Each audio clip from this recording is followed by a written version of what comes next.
Bonjour à tous. Avant tout propos aujourd'hui, peut-être que je vais demander à ce qu'on se mette debout et prendre une minute de notre temps pour applaudir nos différentes forces combattantes qui sont actuellement au nord de notre position en train de combattre et de conquérir nos terres. Donc une minute d'applaudissement pour eux.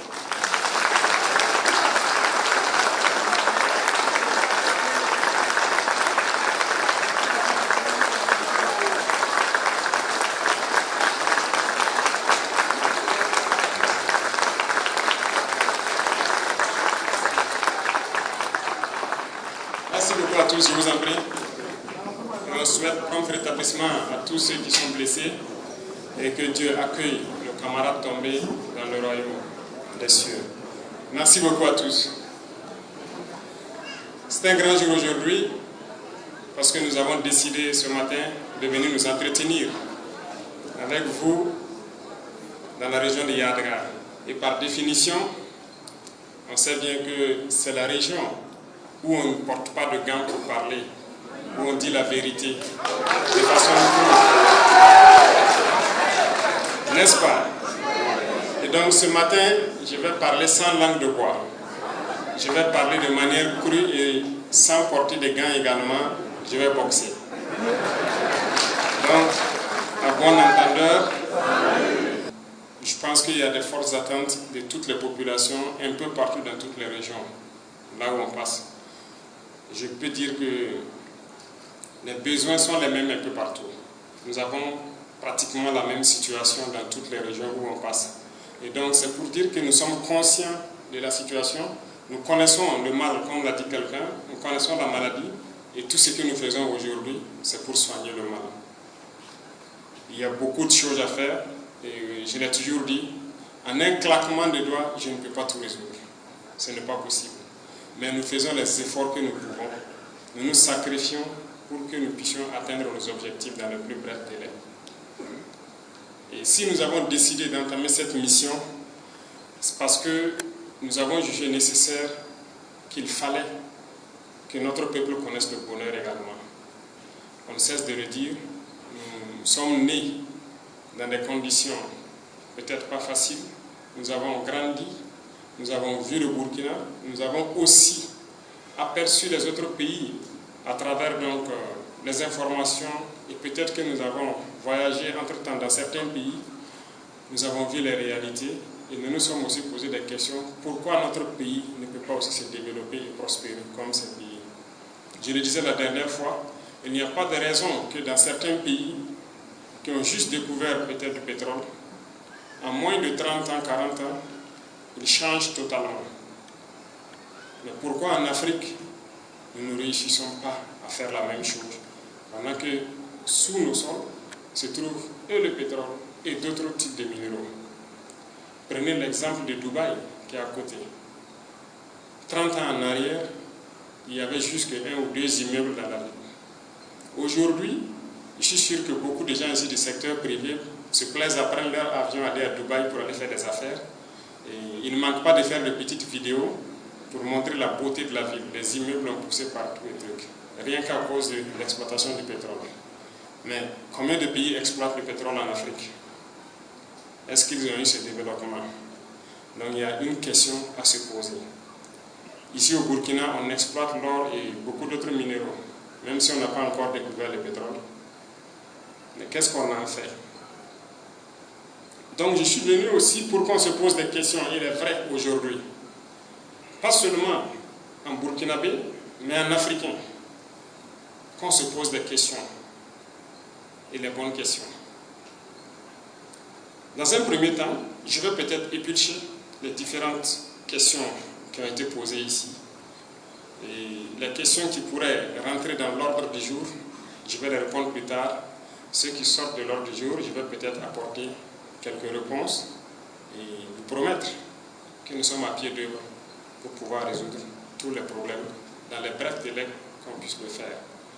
Déjà, il y a un bon nombre de questions qui sont adressées directement à vous les ministres et je suppose que vous avez noté, notamment le ministre de l'action humanitaire concernant donc le centre des personnes handicapées, le centre des personnes âgées et tout ça. Vous allez voir ce qui est faisable. Et comme je l'ai dit, ces centres ne doivent plus être des centres juste faits pour se réunir ou à l'occasion des fêtes. Ça doit contribuer à la formation. Donc vous voyez dans l'urgence qu'est-ce qui peut être fait pour qu'on puisse les réhabiliter et qu'ils puissent... voilà. Et pour la carte d'invalidité, je pense qu'il y a lieu de... Vous allez voir qu'est-ce qu'il faut organiser avec les différents services pour que les gens puissent reconnaître la carte d'invalidité. Parce que ça ne sert à rien de les émettre et que les gens, arrivés dans des services, ils ont des difficultés avec. Donc vous voyez quel mécanisme vous mettez en place pour pouvoir le faire. En plus de cela, je pense que c'est à l'endroit de nos camarades étudiants également. La question des restaurants universitaires de cité, ça nous tient la gorge comme ça. Les infrastructures, les trucs, ça nous tient beaucoup la gorge. Mais soyez sûrs d'une chose, on a déjà commencé. L'initiative est lancée, on a déjà commencé. Et tout ce qui sera fait dans le milieu de l'éducation, je suis sûr que dans 10 ans, les gens seront surpris. Mais nous avons de vastes programmes pour pouvoir mettre les élèves et les étudiants dans les conditions de dignité surtout, et qu'ils puissent bosser. C'est vous l'avenir du pays. Voilà, c'est vous l'avenir. Nous, on a fini les études. Nous, on ne repartira plus étudier. Mais on veut faire en sorte que, je disais au ministre, si on doit construire et vous mettre dans les conditions, que ça nous donne l'envie nous-mêmes de repartir étudier encore. Donc, ça va venir. C'est vrai qu'il y a eu beaucoup de centres universitaires qui ont été construits avant nous, mais il n'y avait pas d'infrastructure. Donc aujourd'hui, on a commencé avec les amphithéâtres un peu. Les restaurants vont venir, les cités vont venir, mais en un claquement de doigts, je ne peux pas résoudre tout ça aujourd'hui. C'est vrai que les politiciens ont passé le temps à flatter les gens. Chaque fois dans les campagnes, on va vous faire ça, on va vous faire ça. Moi, je ne peux pas prendre ces engagements. Mais je vais peut-être vous surprendre et là où on peut le faire, on va le faire. Je le dis parce que tout de suite, j'ai causé avec le Balou Nawa, où il me parlait de la route Waïguya-Tougan, une route sur laquelle donc, ceux du secteur privé ont insisté là-dessus. Là. Il me faisait comprendre que cette route, on les a promis le bitumal avant que moi-même je ne naisse. Il est là. Depuis les années 75 ou je ne sais pas, depuis ce temps, on vous disait, le financement est acquis, on va bitumer. Et chaque 5 ans, vous avez voté, vous avez voté, vous avez voté. Et la route est toujours là, c'est pas bitumée. C'est la même chose. Toutes les routes, un peu partout au Burkina, c'est comme ça. C'est pour dire, bon, il y a beaucoup d'anciens politiciens ici. Hein. Vous voyez que ce que vous avez fait, ce n'est pas bien. Vous avez frappé les gens.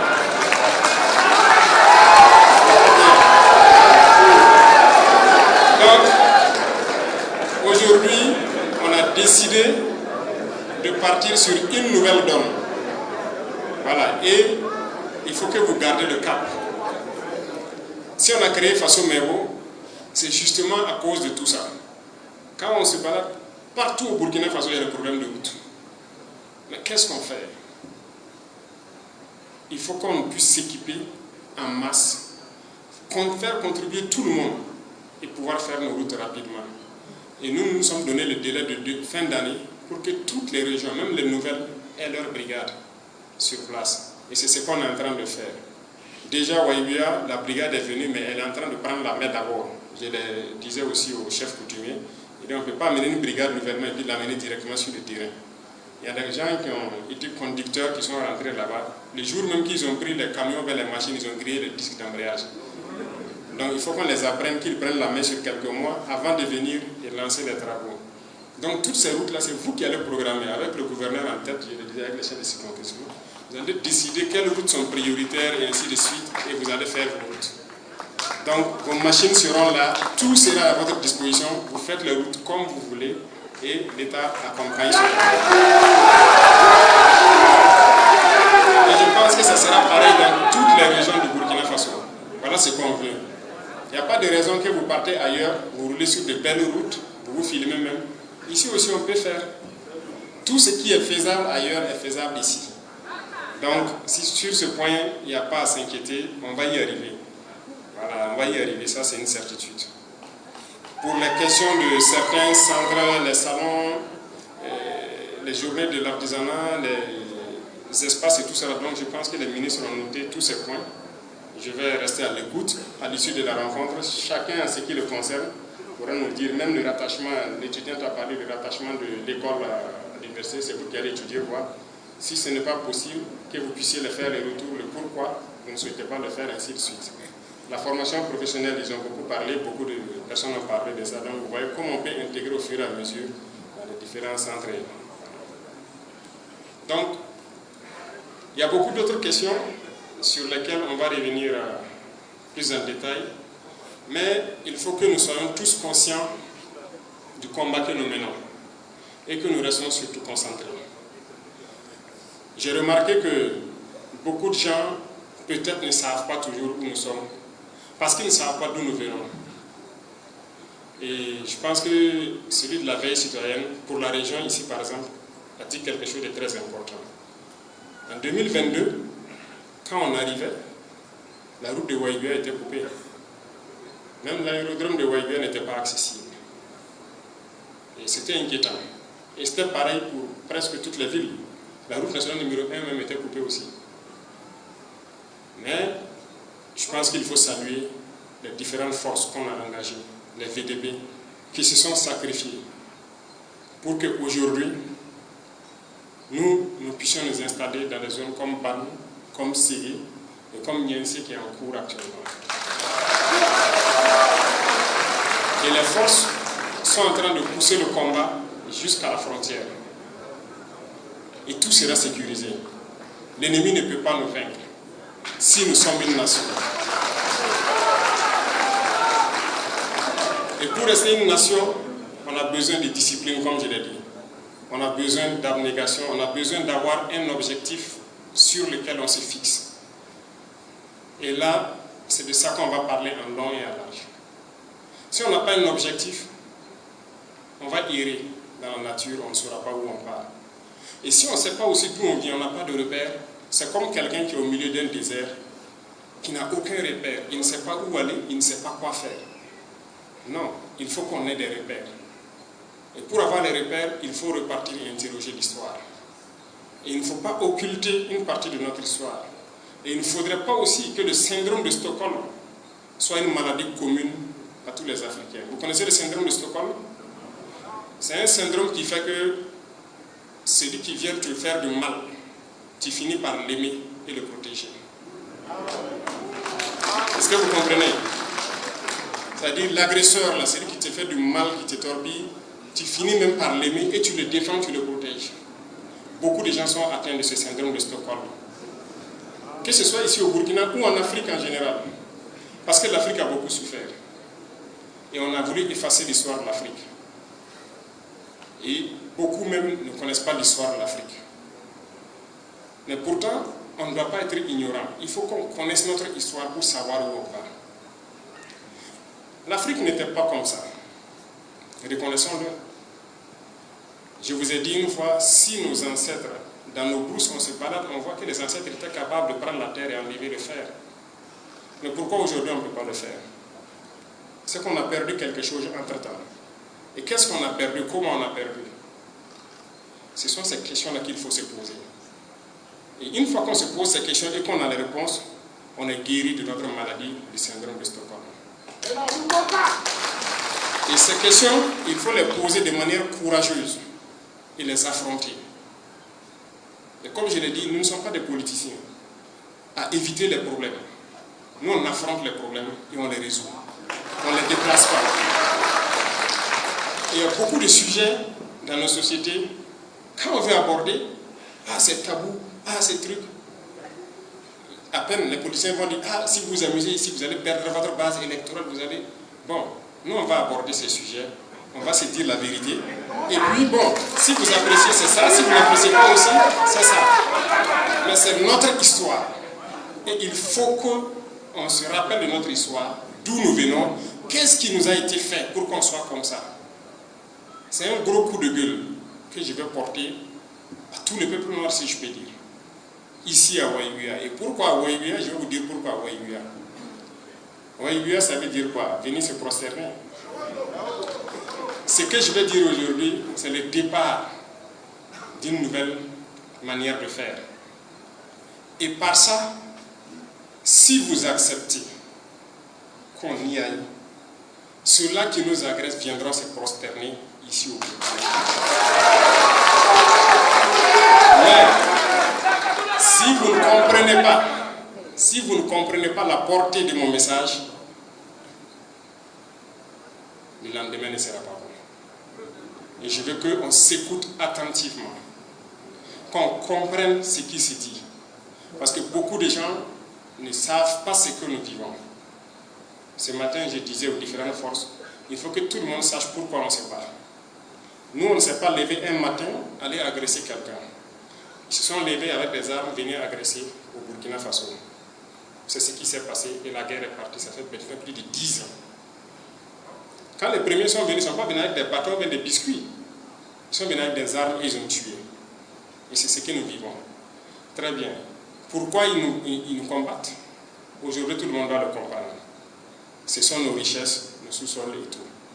Donc s'ils peuvent nous tuer tous et prendre nos terres, ils vont le faire. D'ailleurs, c'est ce qu'ils le font. Il faut que donc on soit conscient de cela. Et pour le faire, ils passent souvent par nous-mêmes, nos propres frères et tout.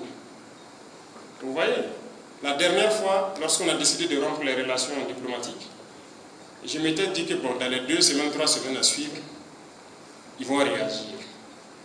Mais vous voyez, la condescendance fait que les gens deviennent bêtes. Ils sont tellement devenus fous et bêtes qu'immédiatement la réaction est là. Parce que dans leur tête, c'est quoi? Comment un nègre peut dire à moi, le maître, de quitter? C'est ça qui se passe dans leur tête. Et là, c'est systématique, comme ce qui s'est passé en temps de l'esclavage. Il faut attraper ces nègres-là, les donner une correction pour que les autres voient que ça ne se passe pas comme ça. Ils ont fait pousser dans toute leur rouaille pour venir faire des attaques meurtrières à Gaïri, à Solam, à Seba. Parce qu'à Gaïri, ils ont attendu que le pire passe par Tafada pour l'escort logistique. Il restait en peine une compagnie et ils sont venus très nombreux pour assaillir la ville. À Solam, ils ont fait l'erreur, ils sont tombés sur des gendarmes déterminés là-bas, qui les ont matés bien. À Seba, pareil. Mais, c'est pour vous dire quoi? Avant de lancer ce genre d'assaut, vous voyez, les esclaves de salon, vous voyez leur chaîne de télé là, quand vous prenez certaines chaînes, certaines émissions, c'est des noirs qui présentent. Des noirs français en fait, qui ont la nationalité française, mais c'est des noirs qu'ils utilisent pour présenter ces émissions. Et leurs correspondants, c'est des noirs aussi. Tu vois, même des Burkinabés qui ont jeté cailloux sur leur patrie, qui sont quelque part, c'est eux qui sont leurs correspondants et tout. Ces jours-là, ils se sont préparés. Vous voyez, ils se maquillent avant de rentrer dans les studios. Ils ont fini tout leur maquillage et tout. Ils attendent les résultats de l'attaque pour monter sur les plateaux et puis dire ils ont tué tant de RDS ici, ils ont rasé telle ville. Ça prouve que la sécurité, ça ne va pas. Comme il y a un qui avait menti grotesquement au niveau de l'Union européenne pour dire que ça ne va pas au Burkina. Donc ils s'apprêtaient à confirmer leur mensonge. Quand ils ont fini de se maquiller et tout, ils ont appelé, on dit, ah, c'est pas bon. Hein. Ils sont restés en deuil. Ils ont fait plusieurs jours de deuil. Il y en a qui ne peuvent plus se démaquiller, ils sont là, ils tournent. Ils ne savent pas quoi dire. Tout le mensonge a été ravalé. Là, on est assis, on les regarde. Ils sont comme ça. Mais ils ont toujours utilisé le noir contre le noir. N'allez même pas loin chercher. Nos ennemis sont avec nous. Et ça m'amène à vous donner un conseil général. Vous voyez, nous sommes en révolution et on a pris une ligne. Et il faut que les gens restent concentrés. Beaucoup de gens disent qu'ils sont concentrés, ils sont révolutionnaires. Mais c'est vous encore qui partez suivre les pages des apatrides là et vous croyez à ce qu'ils racontent. Et vous vous affolez, vous inquiétez. Et vous êtes dans des états de trucs. Pourquoi? Restez concentrés. Moi j'ai entendu beaucoup de bruit dernièrement et tout. Et encore vous-même, vous contribuez à créer même peut-être même des problèmes sans vous rendre compte. Vous voyez, on a lancé une opération de diaspora baroque. Souvent on fait ces opérations pour tester la fiabilité de notre État. Est-ce que les gens investissent dans notre pays ou pas? Vous voyez qu'on a eu plus que ce qu'on voulait. Et c'est pendant cette période que toutes les communications, ah ça ne va pas au Burkina, on attaque ici, ça ne va pas au sommet de l'État, on fait ci, on fait ça. Et beaucoup de gens sont inquiets, ils nous appellent le truc. Je vais vous dire une chose, que ce soit clair dans la tête de tout un chacun. Le contexte que nous vivons, ce n'est pas le contexte de 1987. Que ce soit clair. Moi, je n'étais pas en prison et que quelqu'un est venu en prison me chercher après un coup d'état pour me mettre au pouvoir, comme ce fut le cas avec Blaise Sankara. Donc, c'est carrément différent. Parce que oui, Sankara était en prison, Blaise a quitté à Pau, il est venu, il l'a libéré, il l'a mis au pouvoir. C'est normal qu'on parle peut-être de numéro 1, de numéro 2, je ne sais quoi. Ce n'est pas notre contexte. Moi, quand j'ai quitté avec mes hommes, j'étais en tête, il n'y avait pas un seul soldat devant moi. Donc, c'est pas la même chose. C'est pas que je suis venu à Ouagadougou, aller m'asseoir, me cacher dans une villa et puis dire aux gars, allez-y faire. Et puis le soir, je me bombe la poitrine devant la RTB. Ce n'est pas comme ça. Quand la 14-5 a tourné, j'étais à moins de 100 mètres et j'étais la première victime. Donc, évitez de faire l'amalgame. Il n'y a ni numéro 1, ni numéro 2, ou numéro combien. Il n'y a pas de numéro. Il n'y a pas deux capitaines dans un bateau.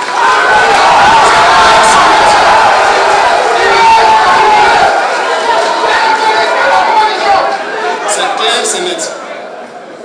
Si maintenant, par vos communications, vous croyez que quelqu'un est fort, vous allez créer des problèmes à la personne. Et vous assumerez ensemble les conséquences de vos problèmes. Que ce soit clair. Et l'autre chose, c'est quoi? Tous ceux qui travaillent avec moi connaissent ma ligne de conduite. J'ai une mission. Et eux tous suivent la mission. C'est pour ça qu'on est là. Et si quelqu'un merde, je vais te mater sans état d'âme. Il n'y a pas à dire que oui, ah non, lui c'est... Il n'y a pas d'homme fort. Hein. Il n'y en a pas. Et j'en viens encore à vous, les gars du secteur, les opérateurs économiques, qui souvent disent ah non, il faut aller négocier avec quelqu'un, celui l'homme fort. Il n'y a pas d'homme fort avec moi.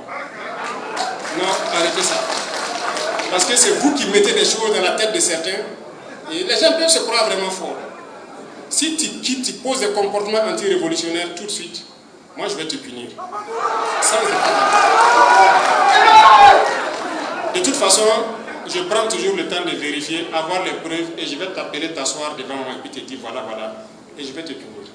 Donc c'est comme ça. Donc tous les camarades que vous voyez, qu'ils soient ministres ou quoi, je les ai tous dit, c'est lui qui s'amuse, qui va poser un comportement anti-révolutionnaire et que moi j'ai les preuves devant la main, je vais te punir. Et sa punition là, si en temps normal il devait faire peut-être voilà, une punition A, moi je multiplie par 2 ou par 3. Parce que tu es responsable. Donc que ce soit clair, arrêtez d'aller écouter les conneries de trucs. On est focus. Moi je n'ai pas abandonné ma jeunesse là pour venir m'amuser avec ma mission. Moi je suis jeune, mais je n'ai plus de jeunesse à vivre. Vous croyez que je vais vivre une jeunesse encore? C'est fini.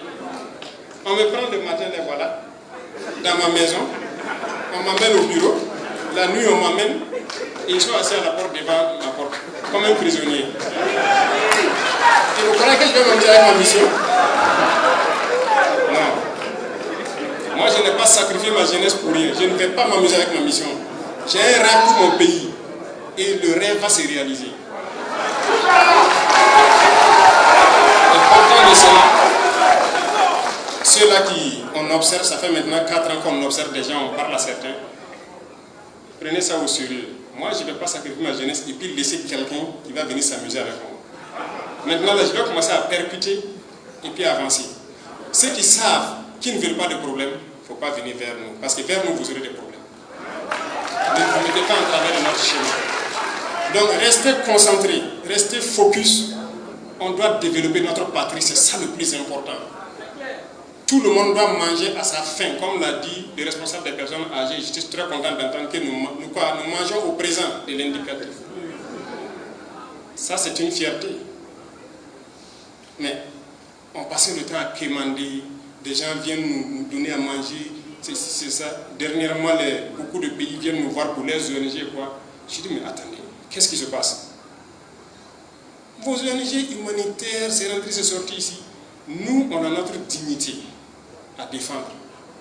Il y a des choses qu'on n'accepte plus. Allez-y donner ailleurs. On ne veut pas de votre aide. Il n'y a pas de là. Alors, ce qui veut dire qu'ils ont d'autres choses derrière la tête. Ce n'est pas donc de l'aide. C'est comme l'a dit quelqu'un, si vous voulez venir aider un père de famille, parce que ses enfants ne mangent pas bien, pourquoi vous allez venir et puis vous ne donnez pas au papa là discrètement de les donner? Vous voulez aller vous-même donner aux enfants pour dire que les papas ne vaut rien. C'est ça que vous voulez dire. Ça ne marche pas. Notre culture n'accepte pas ça. Donc, ils ont utilisé beaucoup de canaux pour nous asservir. J'ai parlé des ONG, l'infiltration dans nos habitudes, beaucoup de canaux. Mais on ne va pas accepter. Parce que tout ça, c'est pour nous maintenir et pouvoir bien piller nos ressources. Il est temps que nous tous on comprenne que nos ressources doivent servir à ce que tout le monde ait de l'eau potable à boire. Vous avez parlé du problème d'eau. Mais est-ce qu'on doit continuer à encourager ceux qui boivent le champagne au détriment de tout le monde pour avoir de l'eau potable? Nous ne pouvons pas accepter ça. Mais très souvent, qu'est-ce qui se passe? Quand nous-mêmes on se bat contre ceux qui ont du champagne pour que tout le monde ait l'eau potable à boire, celui qui a le champagne paye celui qui n'a pas l'eau à boire là, pour chanter ses louanges, se mettre contre vous. Et vous acceptez aussi. Dis bon, ça se fait ou pas? Hey, ressaisissons-nous.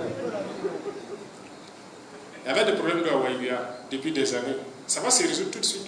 En tout cas, le Premier ministre a lancé des travaux la dernière fois. Je suis passé ce matin, j'ai vu les tuyauteries qui viennent avec force sur Waïouya, et il y a un barrage qui doit être construit, c'est ça? Qui va participer à ravitailler tout Waïouya. Donc le problème d'eau va se résoudre d'ici là. Vous n'aurez plus de problème d'eau. Les années passées avec les bidons jaunes, comme vous l'avez dit, c'est fini. Inch'Allah, ça va finir. Mais tout ça, c'est le sens de notre combat, c'est de la dignité. On ne veut pas que nos mamans là aillent dormir devant les forages, se lever à des heures pas possibles pour aller chercher un bidon d'eau pour pouvoir nourrir la famille. Mais attendez, on est riche, on faut de la dignité. Et la richesse doit être partagée. Et pour partager la richesse, c'est ça. Et là, ça m'amène aussi à un coup de gueule à certaines personnes qui sont là aujourd'hui. Voilà, comme j'ai parlé de l'or et tout ça là. L'or apparaît partout, c'est la bagarre, les gens se tuent sur l'or. Arrêtez ça. L'État va prendre le contrôle de la situation. Parce que beaucoup de gens là, ils partent extraire l'or là. D'abord, on détruit nos natures de manière anarchique. Et quand ils finissent, beaucoup partent payer des véhicules. Prenez 1000 personnes qui partent payer des véhicules de 20 millions. Ça fait 20 milliards qu'on a donné comme ça quelque part. Pourtant, on n'a même pas de route pour rouler dessus. Quand vous quittez Yako pour aller à Ouagadougou, il n'y a pas de route. Mais on fait les routes ou bien on fait quoi? Donc, il faut qu'on se parle, qu'on se comprenne et qu'on puisse construire ensemble. Chacun aura son compte. Mais évitons de dilapider nous-mêmes notre propre richesse. Est-ce qu'on se comprend? Ce n'est que l'introduction. Pour que vous compreniez un peu là où je pars. Parce que je vais vous choquer aujourd'hui. Et choquer tout le monde. Alors, revenons au sujet. Vous devez comprendre la contexture générale. Qu'est-ce que ces gens-là veulent de nous et qu'est-ce que nous-mêmes on veut de nous-mêmes? C'est de ça qu'il s'agit. Je vais vous raconter deux choses qui vont nous ramener un peu à tout ce qu'on est en train de dire. Vous savez, entre nos quatre murs, il y a des choses qui se disent avec ceux qui viennent nous voir. Souvent, qu'on n'a pas envie de dire, ou bien qu'on choisit le moment approprié pour dire. Aujourd'hui, je vais vous raconter deux histoires. Et sur ces histoires, je vais commenter pour que vous compreniez que nous devons nous battre et nous devons surtout être plus intelligents. Parce que c'est grave ce qui nous guette si jamais on ne comprend pas. Vous voyez? Lors de l'interview passée, je disais qu'un jour, je vais parler de quelque chose concernant le consommation local et tout ce qui va. Un jour, des gens de services secrets d'un pays occidental sont passés nous voir.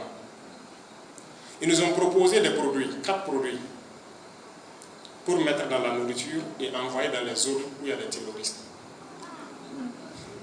Ces produits se mettent dans tout, dans les boissons, que ce soit la bière, la sucrerie, dans la cigarette, dans le riz, dans le lait, ça se met dans tout. Et il y a un des produits, son travail c'est de tuer le cerveau. C'est-à-dire pour que la personne ne puisse plus réfléchir. Ça ferme petit à petit vos neurones. Voilà, en tout cas, ça vous rend bête. Et au bout de quelques années, donc, la capacité à réfléchir, à faire les choses diminue. Il y a un des produits, ça c'est la capacité physique. Si la personne était capable de courir 12 km au bout de quelques années, ça serait peut-être 6 km, 4 km, il devient faible. L'autre, c'est la somnolence. Il va commencer à devenir, je ne sais pas, les médecins savent qu'est-ce que ça touche et tout. On a écouté attentivement et on a demandé le nom des produits. Ils ne nous ont pas donné et ils sont partis. Mais avant de partir, on les a demandé, est-ce que vous avez déjà expérimenté quelque part? Est-ce que ça marche vraiment? Sinon, pourquoi on doit payer et puis faire ça? Parce qu'ils sont venus nous proposer, c'est pour que les zones où il y a des terroristes, que ces individus-là s'affaiblissent et d'après le temps, dans quelques années, on peut les écraser facilement en fait. Ils nous ont dit que oui, ils ont déjà utilisé ça quelque part. En Afrique, quelque part en Asie également. Ils ont déjà utilisé ça plusieurs fois. Vous savez, ce qui m'a fait froid, j'ai dit ouais, l'Afrique est foutue. En fait, ils utilisent ça déjà en Afrique. Ça, c'est une certitude. C'est à regarder certaines populations, même chez nous ici. Regardez le comportement de certains, la réaction de certains. Regardez aujourd'hui les jeunes garçons là. Nous, nos grands-parents, avec 4 femmes, 5 femmes, 10 femmes, ils arrivaient à les satisfaire. Aujourd'hui, c'est vrai que c'est pas vrai.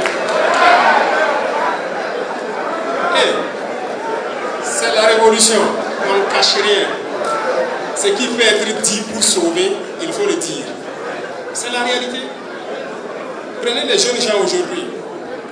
Ils sont là, ils ont des problèmes. Ça ne va pas. Regardez les problèmes d'enfantement. Les gens sont là, des fausses couches, des problèmes pour enfanter, c'est rentrer, c'est sortir ici. Vous croyez que c'est pour rien? Regardez certains pays en Afrique. Vous pouvez faire les statistiques. Il y a des pays qui sont 2 fois, 3 fois, 4 fois plus grands que le Burkina, mais qui n'ont pas la population de Ouagadougou. Ils sont en train de finir. Hey, Africains, on ne va pas se réveiller. Est-ce qu'on ne peut pas travailler nous-mêmes et puis nous nourrir et continuer de consommer ce qui vient d'ailleurs et on ne sait même pas ce qui est dedans? Et le comble de l'Africain, c'est quoi? Souvent, les Blancs eux-mêmes sortent et puis dire que tel truc qui se vend en Afrique là, c'est pas ce qui se vend en Europe. Ils ont mis quoi. On a vu le scandale avec Nestlé, Nido et autres là. Le lait qu'ils vendent à leurs enfants là-bas, c'est pas le même qu'ils vendent en Afrique et tout. Mais le noir, il n'est pas d'accord. Non. Lui, il veut consommer ce qui vient de chez nous. C'est pour dire à nos mamans, le consommation local là, c'est une bataille. Et c'est pour ça qu'on veut réfléchir à faire toutes les unes des transformations possibles. Pour qu'on consomme ce qu'on produit et éviter d'importer ce que nous ne savons pas. Parce que c'est un problème grave. Si on cherche à nous exterminer depuis longtemps, est-ce que vous êtes conscient de ça? Les gens sont venus. D'abord les conquêtes arabo-musulmanes. Ça fait plus de 1000 et quelques ans d'esclavage en Afrique. Cette partie d'ailleurs qu'on cherche à effacer de notre histoire. Et beaucoup de gens ne savent pas, ils sont ignorants de ça. Qu'on a fait plus de 1000 ans d'esclavage avec les Arabes. Et le dernier marché d'esclaves a fermé, c'était à Médine en 1962. Vous faites semblant ou bien vous ne savez pas. Et là, on castrait les hommes valides là, on les castrait pour qu'ils n'enfantent plus. Ça n'a pas pu finir l'Afrique. Les Occidentaux sont venus pendant 400 ans. nous déporter à aller travailler, nous tuer de toutes les manières possibles. Mais l'homme noir a résisté toujours. Mais pourquoi c'est aujourd'hui que nous ne pouvons pas nous rendre compte de ça, résister et changer la vapeur? Pourquoi? Tellement ils nous ont traumatisés, nous barbarisés, que nous-mêmes on les aime maintenant, on les aime plus que nous-mêmes. C'est ça le syndrome de Stockholm dont je parlais. C'est ça le problème. Et si on ne prend pas conscience de ça, on est perdu. On est fini. Parce qu'ils continueront à nous terminer d'une manière ou d'une autre. Et c'est ce que je vous raconte là, par des produits qu'on injecte et tout. Regardez le noir. Il aime plus ceux qui l'ont agressé hier que lui-même sa propre personne. Sylvie Ziri. Ils sont nombreux parmi nous. Si vous ne connaissez pas l'histoire, lisez. Vous verrez, personne ne nous aime. Il faut que ça, on soit conscient de ça. Mais c'est quelle inconscience d'aller chercher à l'amour de celui qui ne t'aime pas. Pourquoi? Je disais l'autre jour au Premier ministre, c'est en 1994. En 1994, en France, ici, en Nantes, il y avait un parc animalier qu'on appelait quoi, Bamboula, parc, c'est quoi là? Un parc animalier comme ce qu'on a à Zinari et un peu partout là. Donc les gens partaient regarder les animaux. Mais vous savez, il y avait quoi dans les parcs en plus? Des noirs. Oui, une trentaine d'Ivoiriens étaient là-bas. Et c'est des Ivoiriens principalement qui étaient dans le parc pour représenter aussi une race d'animaux. 1994, le parc était toujours là. Et ce sont les Blancs qui sont battus pour qu'on ferme le parc. Ce n'est pas des Noirs qui sont battus. Vous ne connaissez pas votre histoire. Et vous êtes là, vous aimez ceux qui vous ont opprimés hier. Mais on est comment? Qu'est-ce qui ne va pas? Et ça m'amène à la deuxième histoire. En 2023, j'ai reçu des gens. Il y avait un monsieur que j'appelle Daniel dans le groupe, un Français, qui a dit, Monsieur le Président, vous savez, vous êtes la même phrase, la fameuse, vous êtes en avance sur votre temps, ce que vous voulez faire, votre peuple ne vous comprendra pas. Et il dit, vous voyez Sankara, il était en avance sur son temps, il a voulu bien faire. Mais vous voyez, quand on a tué Sankara, c'est passé comme une lettre à la poste. Voilà le terme qu'il a employé. Effectivement, personne n'a branché. Vous avez acquiescé, vous avez apprécié, alors qu'il n'avait plus la révolution. Qui est sorti marcher contre la mort de Sankara et tout. Et je lui ai dit, mais oui, mais les époques ont changé, c'est tout quelque chose. Il me dit non. Il me dit, Monsieur le Président, le noir est maudit. Il me dit, excusez-moi, mais le noir est maudit. Ils ne pourront jamais comprendre ce que vous voulez faire. Ils ne pourront jamais être constants. Vous allez voir. En temps normal, si je n'étais pas président, il partirait avec des dents en moins peut-être. Mais je me suis agrippé à ma chaise, serré le cœur et j'étais assis, je l'écoutais. Et il m'a rassuré que vous ne comprendrez jamais ce que je vais faire. Et que viendra un moment où vous allez exprimer ça. Et tout. J'ai dit merci et je les ai dit au revoir. Vous voyez, je me suis rappelé de lui il n'y a pas longtemps. Et à quelle occasion? Parce que ce monsieur est de la DGSE. Et vous voyez qu'ils ont manœuvré tout. Ils ont tout tenté. Tout ce que les gens souhaitent, c'est la guerre civile au Burkina. Là, si vous tuez, on vient piller l'or et qu'on repart, c'est tranquille. Il y avait un monsieur à l'ambassade ici qui a fui avant qu'on expulse l'ambassade. Sûrement par la complicité de certains, je suis en train de vérifier. Un certain Emmanuel, peut-être qu'il va entendre mes propos. Je sais, lui et les chargés d'affaires ont rencontré beaucoup de gens dans le monde artistique, voilà, le monde culturel et tout, pour préparer les esprits. Et surtout le monde de la communication aussi. Parce que leur objectif, c'est d'agir au plus tard en août pour mettre fin à notre révolution. Mais depuis longtemps, ils manipulent tous les sujets. L'ethnie, la religion. Ces deux sujets ont toujours détruit l'Afrique. Regardez toutes les guerres en Afrique, on manipule par la religion, par l'ethnie. Et sur les réseaux sociaux, vous voyez, ça se manipule tous les jours. Mais le monsieur Daniel avait sa théorie et sa stratégie, que les gens n'avaient pas accepté là-bas. Mais dernièrement, Daniel est rentré en jeu. Il a proposé de partir vers l'Est, de prendre l'amitié pour manipuler sur la religion. Et ils vont faire dérouler les rouleaux compresseurs contre le Burkina. Effectivement, un jour, on apprend un imam qui fait une sortie fracassante jusqu'à il m'a traité de quoi là? Abu Jahal, oui, c'est pas vrai. N'est-ce pas?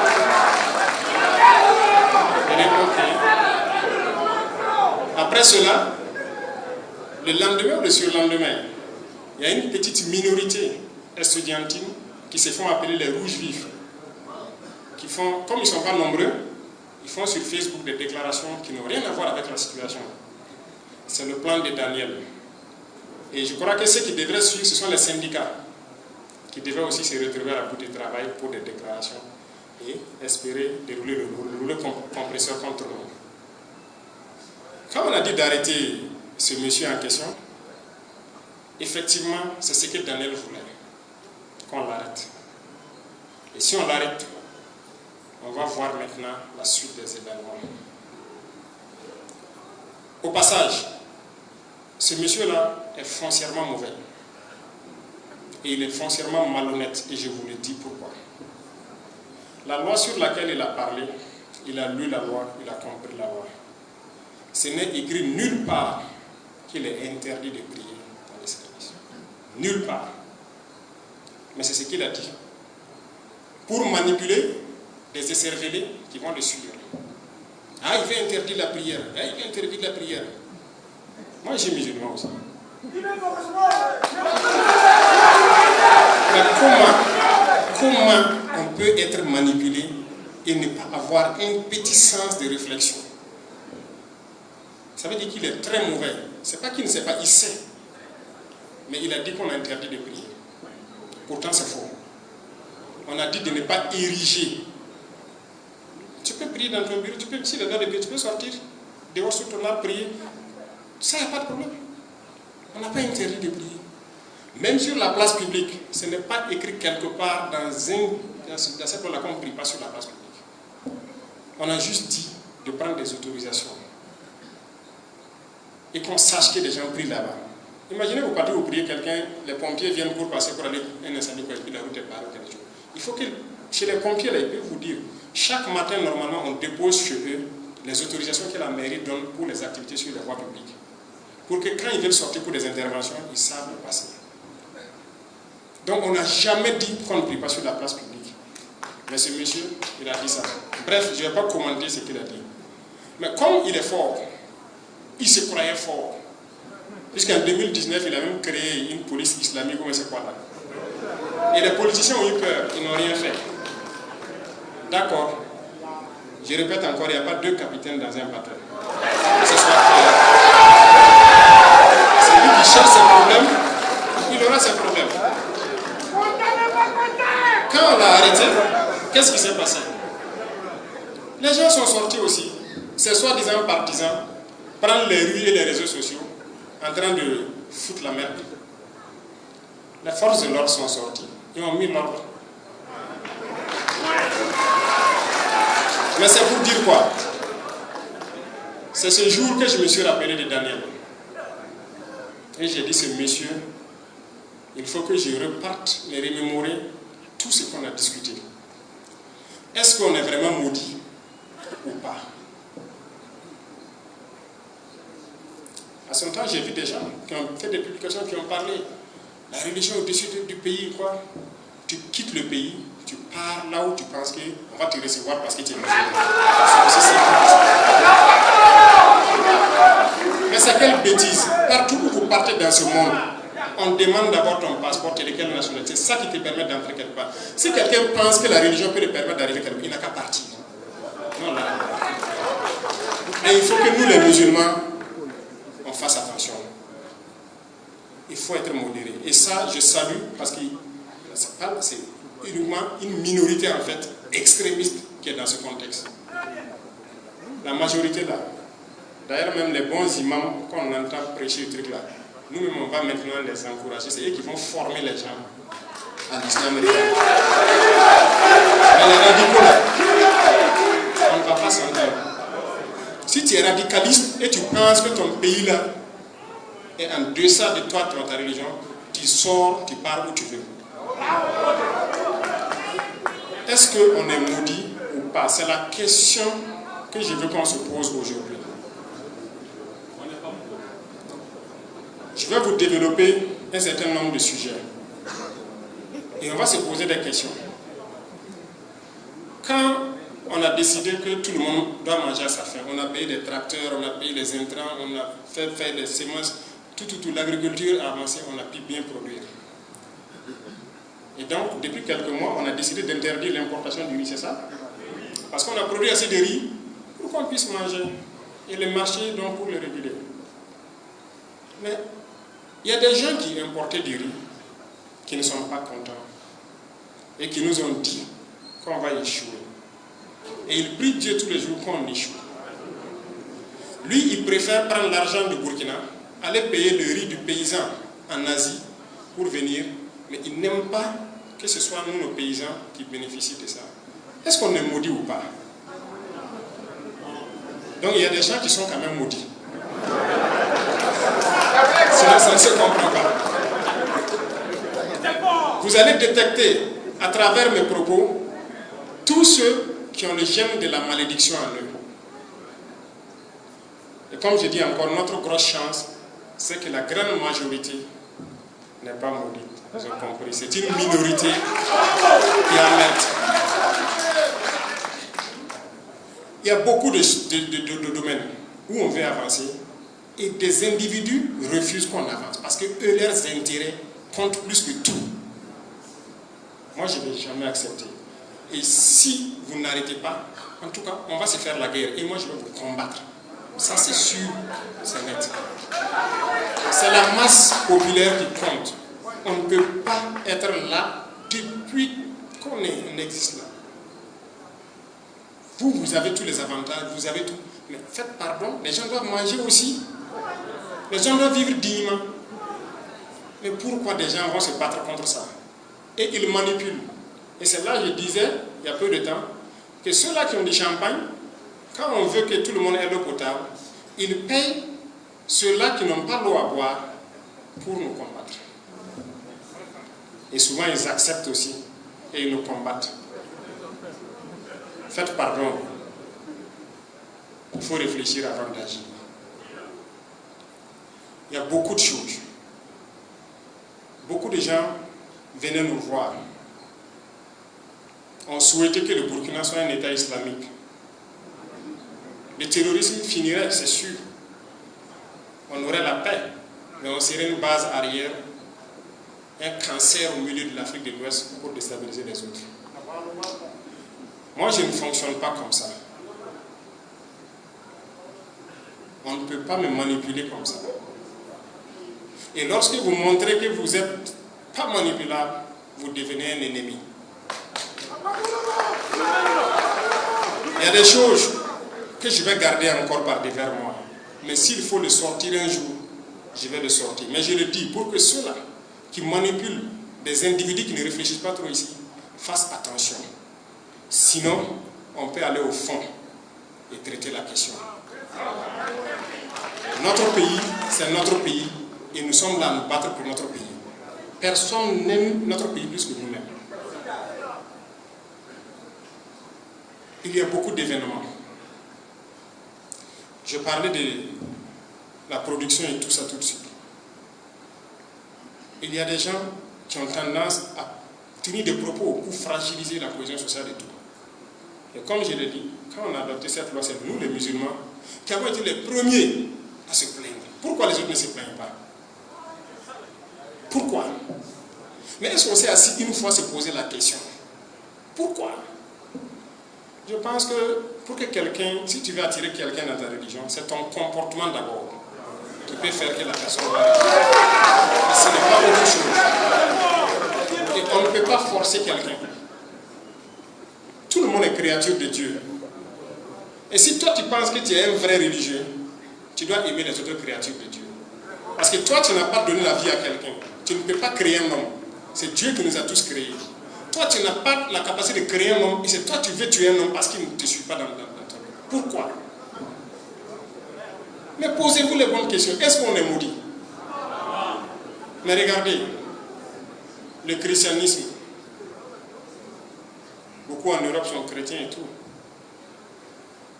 2026 là, de nos jours, vous entendez c'est qui veut tuer son frère parce qu'il y a une discussion humaine, c'est parce qu'à cause de la religion, il n'aime pas son frère ou veut tuer son frère. Vous avez entendu ça quelque part?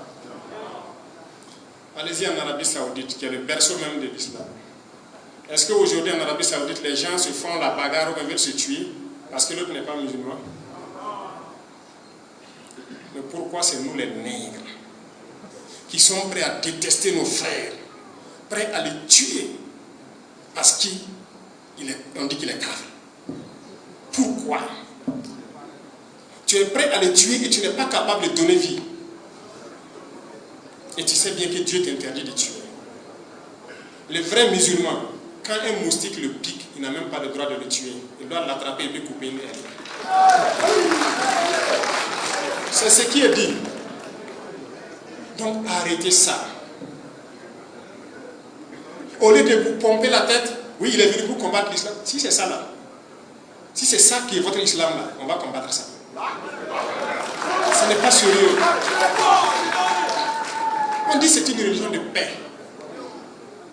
Mais les extrémistes là, il faut vous ressaisir. Si vous ne vous ressaisissez pas, en tout cas le combat est lancé.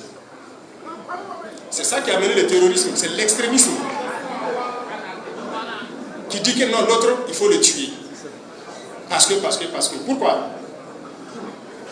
Non, faites pardon, doucement. Doucement. Il y a des gens même là. Toute chose qu'il veut faire, ah non, ça c'est pour les kafres, ça c'est kafre. Morel, toi tu as fabriqué quoi?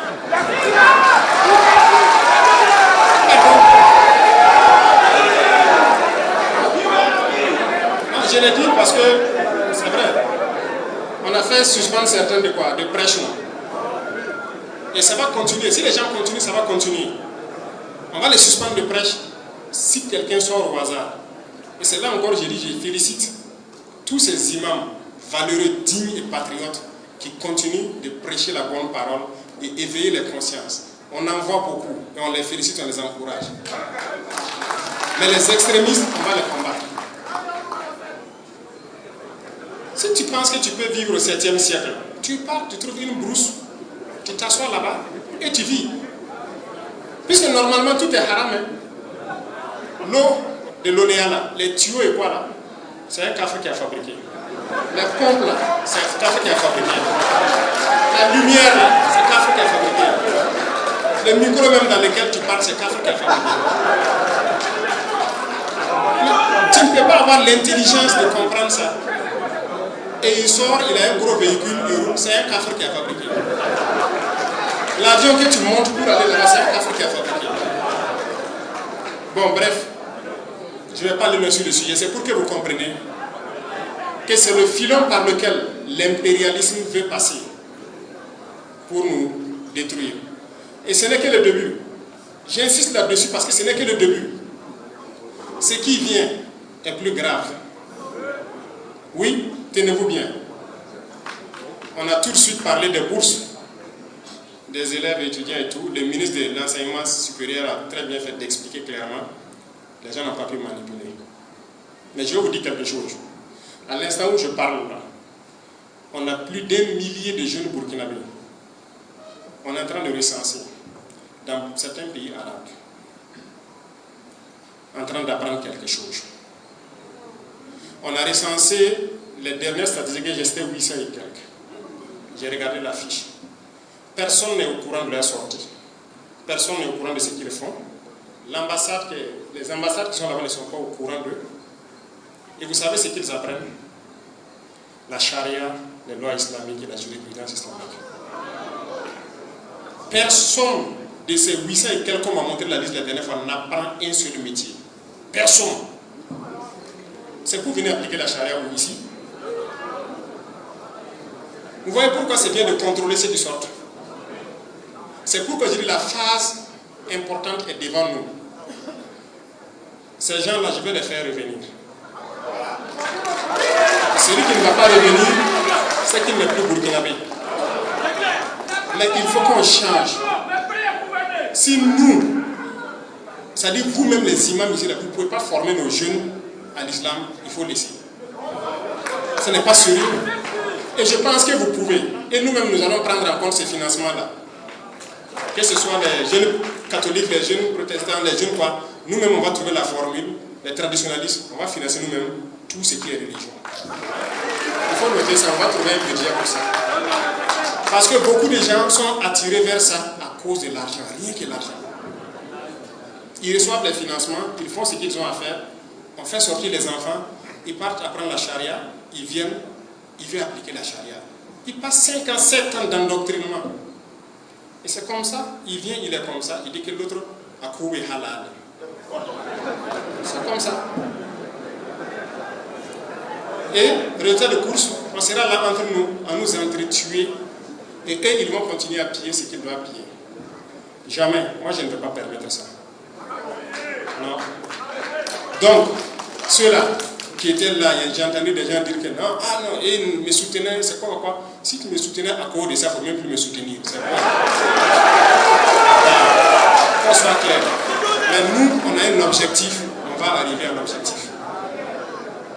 Tous les humains que Dieu a créés, on a le devoir de les aimer. Voilà pourquoi quand moi je dors, je pense à l'enfant inconnu. L'enfant que je ne connais pas, qui est au fin fond du Burkina, est-ce que tous les enfants du Burkina dorment? S'ils ne dorment pas, moi je ne peux pas avoir de sommeil. Est-ce que tous les enfants du Burkina ont au moins un repas à manger? S'ils n'ont pas à manger, moi je ne peux pas avoir le repos. Et je me sacrifie pour ça. Donc je ne vais pas laisser quelqu'un venir donc nous dévier de notre trajectoire. Ça jamais. Et il faut que nous prenions conscience. Je parle de l'Africain en général, du noir, de notre histoire, de notre situation actuelle. Parce que l'esclavage n'est pas fini. Hein. Les gens continuent l'esclavage. Hein. Vous ne savez pas ça? On continue d'attraper les noirs et aller les vendre. Hein. Au jour d'aujourd'hui, 2026 là. Donc, on ne vous considère pas comme des humains. On vous voit comme des animaux ou des trucs. Mais pourquoi nous, on doit se comporter comme des animaux à leur égard? Non, moi je refuse ça. Il faut qu'on apporte la réponse conséquente maintenant à ces gens-là. L'impérialisme n'a pas de couleur. Il y en a partout. Et il faut avoir le courage de l'identifier et l'indexer et puis de le combattre. Regardez comment on se comporte.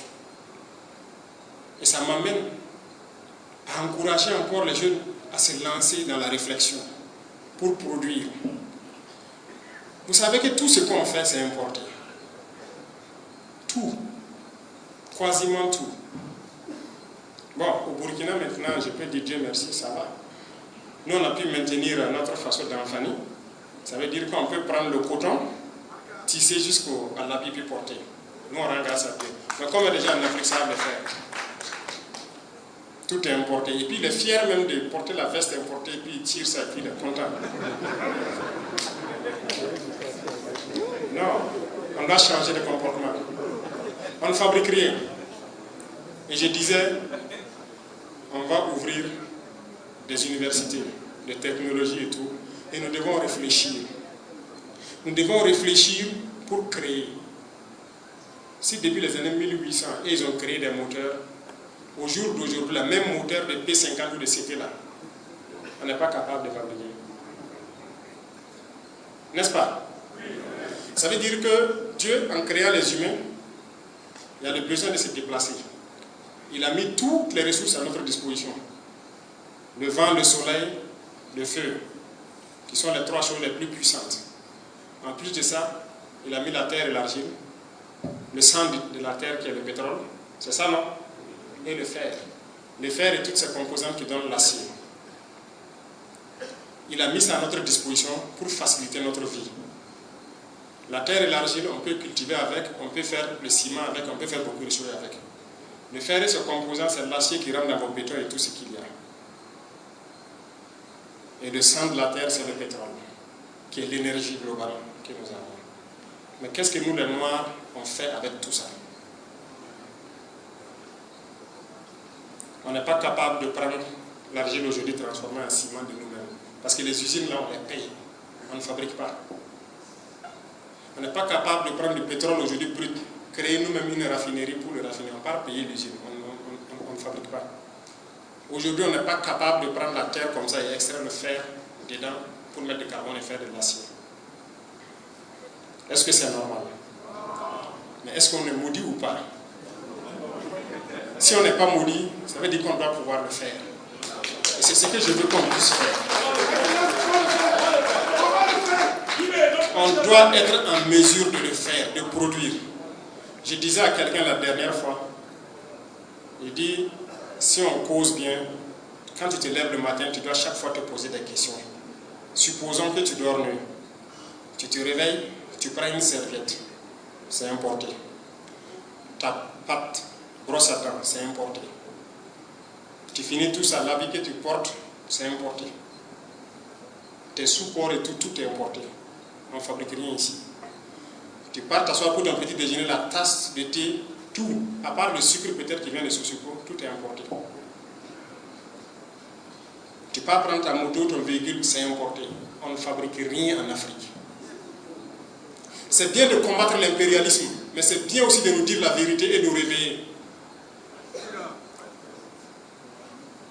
Et ça, ce sont des questions qu'on doit se poser. Pourquoi nous, on ne fabrique rien? Forcément, les humains sont là, le besoin de déplacement est là. Mais pour se déplacer, tout ça, ce sont les Blancs qui ont créé. Que ce soit les motos, les voitures, les avions. Nous, on n'a rien créé. Notre utilité, c'est quoi? Pour communiquer, avant, on prenait le cheval. On dit à Waïbia, c'est d'aller porter les messages à Yako. C'est le cheval qu'on prend en part. Le Blanc est venu, il a créé le téléphone, l'Internet et tout. Et c'est nous, on sait prendre ça. Et on se filme, on fait du n'importe quoi avec. On s'insulte. Voilà, on fait tout. Et puis on est heureux. On n'a rien créé. On ne sait même pas comment ça fonctionne. Le gars de iPhone, on l'a demandé qu'en Afrique ça marche bien. Il dit que, ah bon, que les Africains ont les moyens de payer iPhone, qu'il n'a pas de boutique en Afrique. Mais, nos sœurs, là, excusez-moi, ça ne se bat derrière les derniers numéros de iPhone. Pour faire quoi avec? On n'est même pas au courant de vous-même. Mais cherchons à fabriquer, cherchons à comprendre, au moins copier. Il y a beaucoup de choses que Dieu a mis à la disposition des humains. Mais il faut qu'on utilise notre cerveau pour transformer la chose. Si les gens nous ont esclavagisés, on a eu du retard. Mais aujourd'hui, il n'y a pas d'explication, il n'y a pas de raison. Il faut rattraper en copiant. Si on ne le fait pas, c'est qu'on refuse d'utiliser notre cerveau. Et si on refuse d'utiliser notre cerveau, ça veut dire quoi? Vous connaissez ce que ça stipule? Hein? Qu'on est contre Dieu. Puisqu'on veut dire qu'il n'a pas eu raison de nous donner un cerveau. Nous, on n'en avait pas besoin. Les autres vont faire, nous, on va prendre. Donc ça veut dire qu'on a dit que Dieu s'est trompé. Et dans cette posture, on se met comme ennemi de Dieu, c'est pas bien. Voilà pourquoi il est fâché contre nous. Réveillez-vous. Réveillez-vous, c'est profond.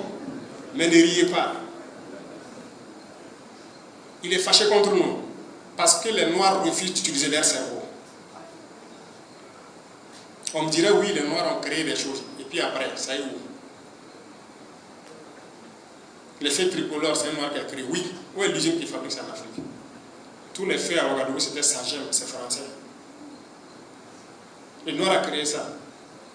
On est malade. Tous les appareils aujourd'hui, IRM, scanner, quoi? Non, on fait quoi? On ne peut pas créer, oui, mais on ne peut pas copier. Travailler notre cerveau pour chercher à comprendre et puis faire. Notre cerveau ne nous sert pas. Vraiment, on veut dire à Dieu qu'il n'a pas eu raison de nous donner un cerveau. Moi, je ne suis pas d'accord. C'est pourquoi j'invite tout le monde à se poser des questions, surtout les jeunes, je parle surtout aux jeunes, pour que nous changions le paradigme. Et nous devons chercher la connaissance, chercher à produire, chercher à être utile sur terre. Sinon, pour l'instant, là, c'est pas trop ça. C'est pas trop ça. Il faut qu'on participe. Vous les voyez, aujourd'hui, qu'on le veuille ou pas, vous voyez la guerre qui se passe, Iran, États-Unis, ils sont assis à distance et puis ils se bombardent. Nous, on a créé quoi? Mais vous voyez, ce sont des Noirs qui sont assis, qui font des débats. Les États-Unis, c'est la puissance. C'est la puissance. Toi-même, tu fais quoi? Tu crées quoi? Hein?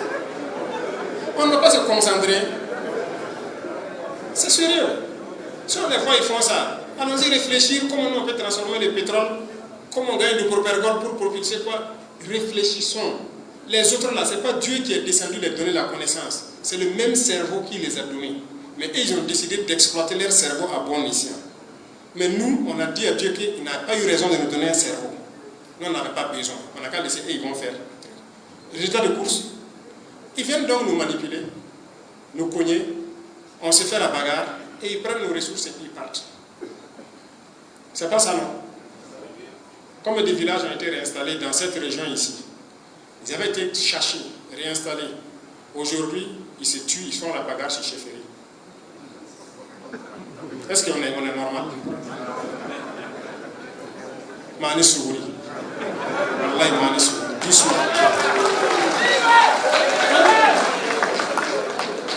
Non. C'est vrai, les politiciens aussi avaient gâté tout avant, mais maintenant c'est fini. On n'a pas besoin de se faire la bagarre sur ces choses-là.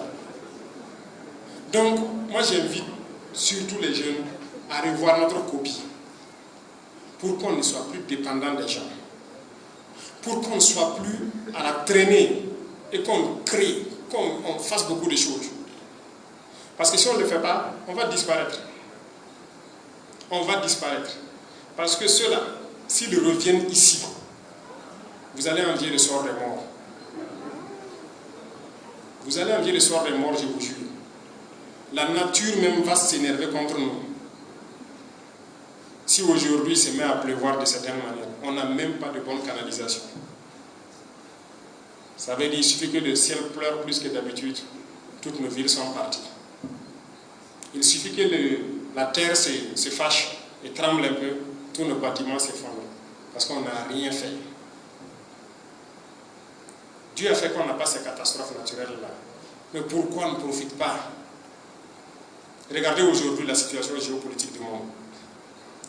Les plus intelligents comprendront quelque chose. C'est la face de l'Afrique. Dieu a ouvert une fenêtre pour qu'on puisse s'en sortir. Mais les gens ne voient pas. Ils ne voient pas.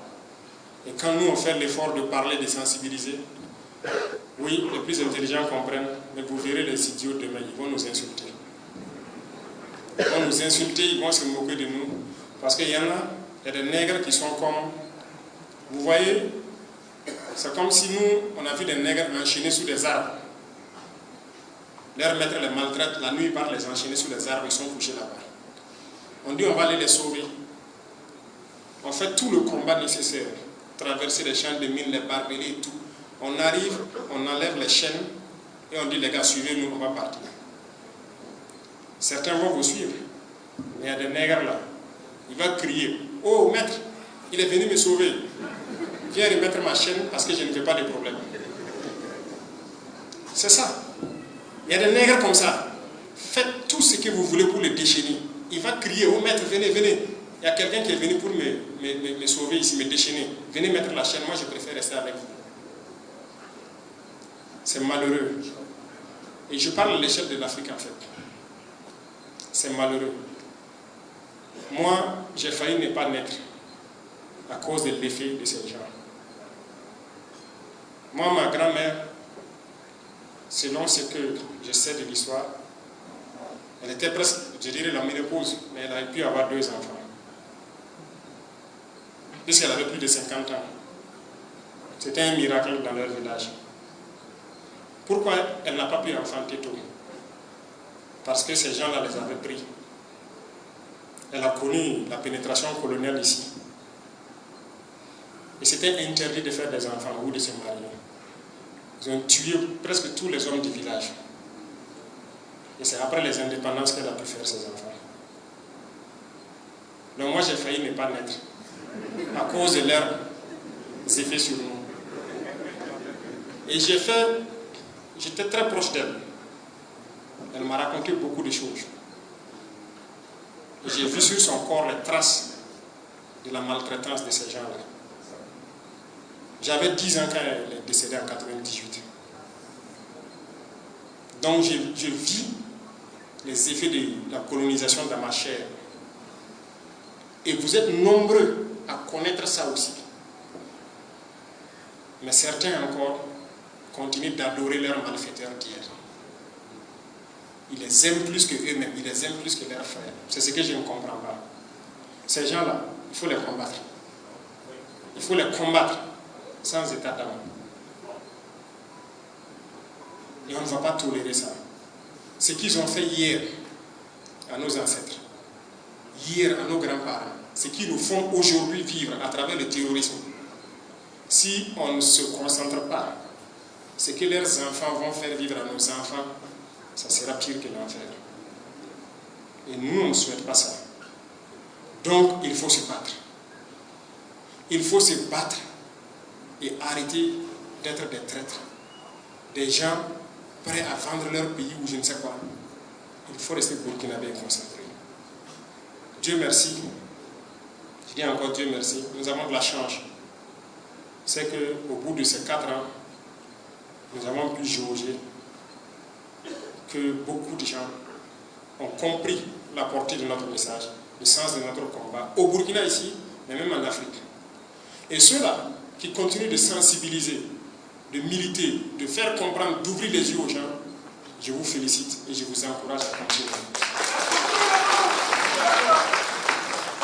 C'est la seule solution, de faire comprendre aux gens que c'est possible. Et par nos actions, je pense que vous voyez que c'est possible. On peut y arriver. De toute façon, on va lancer des programmes bientôt et vous verrez. On va construire nos pays, on va construire nos villes, on va construire nos routes. Et on va vivre en paix. Quant au terrorisme, c'est la race humaine noire la plus maudite.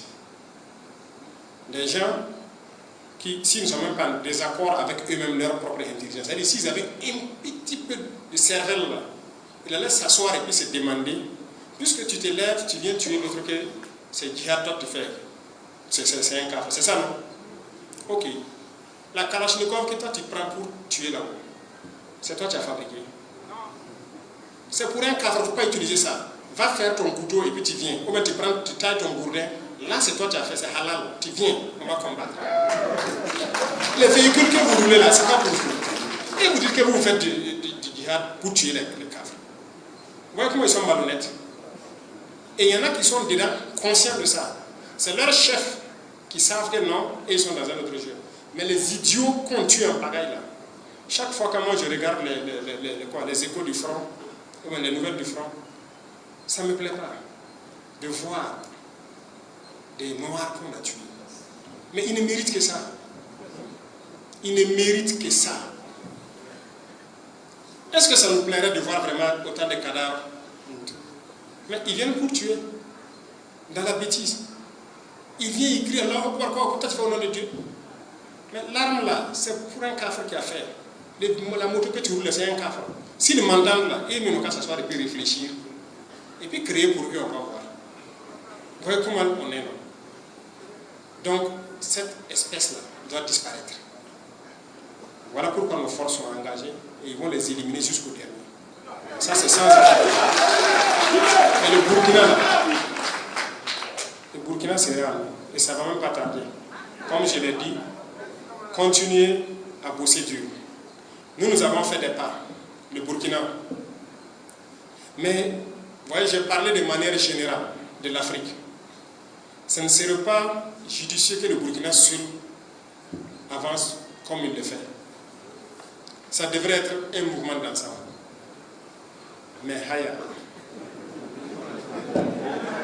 c'est notre limite ici. C'est ça le problème. Et quand on réalise beaucoup de choses, on fait beaucoup de choses, ça ne plaît même pas à certains de nos frères. Mais bon, quand cela ne tient, moi je vous encourage à rester concentrés. Travaillez à ce que nous produisons soit ce que nous consommons, au vu de ce que je vous ai expliqué. Travaillez à maintenir la cohésion sociale, à mettre le patriotisme en avant de toute considération, parce que nous sommes des humains a priori. Et chaque humain doit respecter l'autre humain, à cause de la vie que toi tu ne peux pas créer. Et ceux-là qui viennent pour donc nous ôter la vie ou nous pourrir la vie, nous allons les combattre avec la dernière énergie. C'est sans état d'âme. En plus de ça, le reste, que ce soit nos ressources, tout ce qu'il y a comme truc, soyez sûrs d'une chose. Le Burkina Faso est un miroir. Je vous l'ai dit. Les autres se reflètent dedans. Et tout le monde attend de voir. Allons vite. Prouvons-leur que c'est possible. Beaucoup de pays africains peut-être attendent de voir. Est-ce qu'ils vont pouvoir? Est-ce qu'ils vont y arriver? Les gars, allons vite. Allons-y. On va y arriver. À chaque fois que nous faisons quelque chose, si les gens sont à côté, ils aboient, ils font quoi? Ne les regardez pas. Quand vous voyagez là, ce n'est pas chaque chien qui aboie que tu prends un caillou, t'arrêtes pour lapider. Non, continue. Il va voir à la fin là où tu es arrivé. C'est ça le plus important. Donc, j'ai dit je vais parler sans porter des gants. C'est comme ça. Voilà, ils sont à Waibia et à Waibia on parle comme ça. Mais je savais que si j'ai envoyé la brigade de Fada avant la brigade de Waibia, je ne pouvais pas venir ici. Voilà pourquoi j'ai mis les deux brigades. Hein? Donc, on ne sera pas plus long que ça. C'était un coup de gueule général à l'espèce noire, si je peux dire, pour qu'on se réveille. Parce que Dieu, il n'est pas forcément content de ce que nous faisons. Notre comportement, et principalement nous les jeunes. Et je veux qu'on change. Qu'on change, qu'on se mette au sérieux et qu'on travaille. Qu'on transforme nos vies. Qu'on participe à la vie de la planète. Et qu'on pense à demain. Si on n'est pas fort, ils viendront nous écraser. D'une manière ou d'une autre. Il faut qu'on soit fort. Et on est sur la bonne voie. Et il faut continuer ainsi. Donc, les jeunes étudiants, la balle est dans votre camp, les élèves et étudiants. Travaillez, bossez, utilisez Internet pour chercher la connaissance. Copiez tout ce que vous pouvez copier. Nous sommes en train de mettre toutes les conditions nécessaires pour que vous puissiez réussir. Et dans les universités, quand on veut ouvrir les filières technologiques, ce n'est pas pour aller être ingénieur, sortir, venir s'asseoir dans le bureau. J'ai dit ça aux gens là. Si tu es ingénieur, tes thèses là, tu fabriques, tu copies quelque chose. Ou bien tu fabriques quelque chose. Sinon, faire les longs papiers, trucs là, on ne va plus donner ça. Voilà. C'est ça, même les lycées techniques, il faut prendre ça en compte. Hein. Si en fin d'année, il doit faire une petite thèse ou quoi là, donnez-lui quelque chose, il n'a qu'à copier. Si c'est un pion d'un moteur, c'est quoi? Il n'a qu'à copier. Ou bien il crée quelque chose. Les longs papiers là, que thèse, il vient s'asseoir avec un gros boubou, il parle. On ne veut plus de ça. Si tu es technique, tu fais, tu prouves. Donc, je compte sur vous. Hein. Nous, on mettra toutes les infrastructures nécessaires, autant que possible, dans les lycées, dans les universités, pour que vous bossez et changez la vie. Et nos anciens qui sont là ici, avant qu'ils nous devancent, mais ils doivent aller la tête haute, savoir qu'ils ont laissé une génération méritante. Voilà, et nous devons le prouver. Et nous sommes capables de le faire. Donc je compte sur tout un chacun. Passez le message. Et comme je l'ai dit, au sortir de cette salle, les plus intelligents comprendront mon message, mais ceux qui sont aussi fermés, ils vont commencer à m'insulter, me détester. Pakabamba.